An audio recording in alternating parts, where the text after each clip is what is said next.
गरीबों को अपने घर बुलाने के बजाय उनके लिए एक पनाहगाह बनाएगा जहां वो खाना खा सके और जरूरत का सामान ले सके। अगली सुबह बीवी को कुछ बताए बगैर वो फिर झील पर गया, सारा खजाना निकाला, गांव में एक बड़ी सी जमीन खरीदी, उस पर गरीबों के लिए पक्का सराय और बावर्ची खाना बनाया। उसने नेक और दियांतदार लोगों को वहाँ का जिम्मेदार मुकर्रर किया। अब न सिर्फ गरीब आकर अपना पेट भरते बल्कि बहुत से लोग वहाँ काम भी करने लगे। सराय के आसपास खेत आबाद हुए, मजदूर रोजगार पाने लगे और कई खानदान खुशहाल हो गए। एक दिन अब्दुल्ला अपनी बीवी के साथ बीवी के मायके जा रहा था। वह दोनों एक छकड़ा गाड़ी में बैठे थे जिसे दो खच्चर खींच रहे थे। रास्ते में अब्दुल्ला ने सुना कि एक खच्चर दूसरे से कह रहा था, जरा आहिस्ता चल, इतनी तेजी न कर। दूसरे खच्चर ने पूछा, क्यों भाई, जल्दी चलेंगे तो जल्दी घर पहुँचेंगे, आराम भी मिलेगा और मालिक ने जो ताजा गीला जो खरीदा है वो भी खा लेंगे। पहला खच्चर बोला, भाई भूख ने तुम्हारी अक्ल मार दी है, क्या तुम्हें नहीं मालूम कि गाड़ी में बीबी के पेट में बच्चा है? अगर हम तेज चले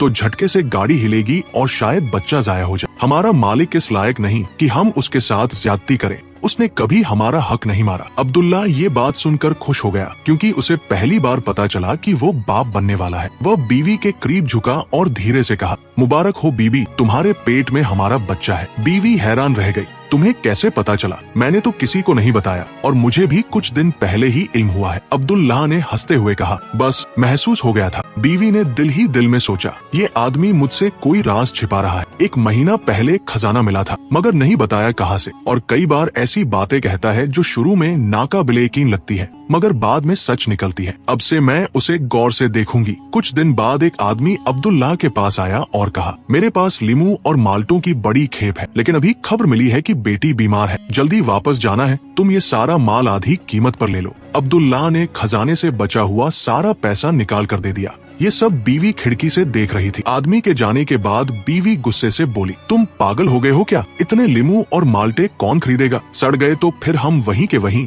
पुराने हाल में आ जाएंगे। अब्दुल्ला ने इत्मीनान से कहा, रिस्क अल्लाह के हाथ में है। बाद में वो अकेला बैठा सोचने लगा, शायद बीबी की बात दुरुस्त हो मगर मैंने उस आदमी की मजबूरी देखकर ही ये सौदा किया। इसी दौरान दो चिड़िया खिड़की पर आकर बैठ गई। एक ने दूसरी से कहा, कल हमें ये जगह छोड़नी होगी, मौसम बहुत सर्द होने वाला है। दिल में कहा, अभी ये लीमू और माल्टे नहीं बेचूंगा, बस मौसम देखता हूँ क्या होता है। बीवी हंसती और ताने देती, चलो पागल, बेच दो ये माल, शायद थोड़ा नुकसान पूरा हो जाए। अब्दुल्ला मुस्कुरा कर कहता, बीबी बेहतर है तुम ठंड की तैयारी करो। कुछ दिन बाद वाकई सर्दी मामूल से पहले और सख्त आ गई। नजला, खांसी और बुखार फैल गया। हकीमों और डॉक्टरों ने लोगों को लीमू और माल्टे खाने का मशवरा दिया। उनका दाम आसमान को छूने लगा और बाजार से गायब हो गए। ताजरों को खबर मिली कि अब्दुल्ला के पास एक बड़ी खेप मौजूद है तो सब सोने और चांदी के संदूक लेकर